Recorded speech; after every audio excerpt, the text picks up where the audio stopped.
वक्त और बड़ी खबर पीएफआई से जुड़ी हुई सामने आ रही है। पीएफआई की अर्जी पर आज दिल्ली हाईकोर्ट में सुनवाई होनी है। पीएफआई पर यूएपीए के तहत बैन लगा है। पॉपुलर फ्रंट ऑफ इंडिया ने हाईकोर्ट में चैलेंज किया है। अर्जी में ट्रिब्यूनल के फैसले को चुनौती दी गई है। ट्रिब्यूनल ने मरकजी सरकार के जरिए लगाए गए बैन को बरकरार रखा था और इसी की मुखालफत पीएफआई की तरफ से की गई है। पीएफआई पर 5 साल के लिए बैन लगा है। मुल्क की एकता और सालमियत के लिए इसे खतरा बताते हुए इस पर बैन लगा दिया गया था। ऐसे में अब जब सुनवाई होगी तो देखना बेहद अहम है कि यूएपीए के तहत जो बैन लगा था वो अब टिकेगा या हट जाएगा, तो देखना बेहद अहम होगा और इसको लेकर नुमाइंदे से जानकारी हासिल करने की कोशिश भी करेंगे। फिलहाल आपको जानकारी देते चलें कि पीएफआई को लेकर सुनवाई होने वाली है। दिल्ली हाईकोर्ट आज इस मामले को लेकर सुनवाई करेगा।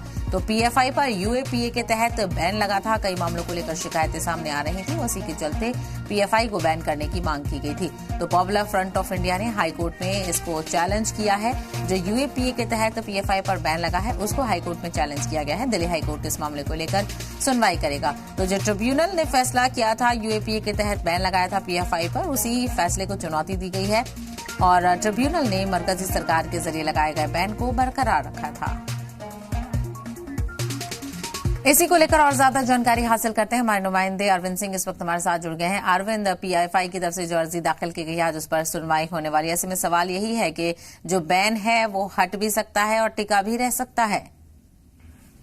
बिल्कुल, हालांकि आज फैसला आने की उम्मीद इस मामले में नहीं है, क्योंकि अभी इस मामले में विस्तार से सुनवाई होनी है और केंद्र सरकार ने पीएफआई पर 5 साल के लिए जो बैन है उसको आगे बढ़ाया था।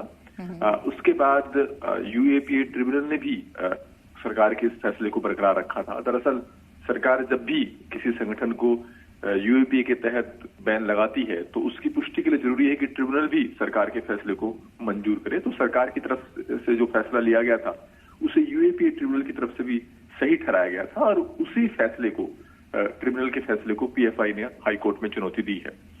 सरकार का ये कहना है कि ये संगठन देश की एकता और अखंडता के खिलाफ काम करता रहा है, देश में आतंकी गतिविधियों को अंजाम देता रहा है, टेरर फंडिंग में शामिल रहा है, लिहाजा इस संगठन पर बैन रहना चाहिए।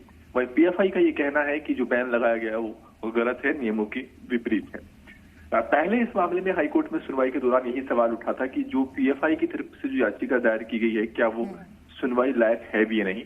सरकार का ये कहना था कि पीएफआई की याचिका सुनवाई लायक भी नहीं है। तो पहले हाईकोर्ट को मेंटेनेबिलिटी पर तय करना था कि क्या याचिका हम सुने भी या नहीं। लेकिन हाईकोर्ट ने पिछले दिनों ये माना कि जो पीएफआई की याचिका है वो मेंटेनेबल है, यानी याचिका सुनवाई लायक तो है। तो ऐसे में अब इस मामले पर विस्तार से सुनवाई होगी। पीएफआई की तरफ से जो वकील है और जो सरकार की तरफ से जो वकील है उनको अपनी बात रखने का मौका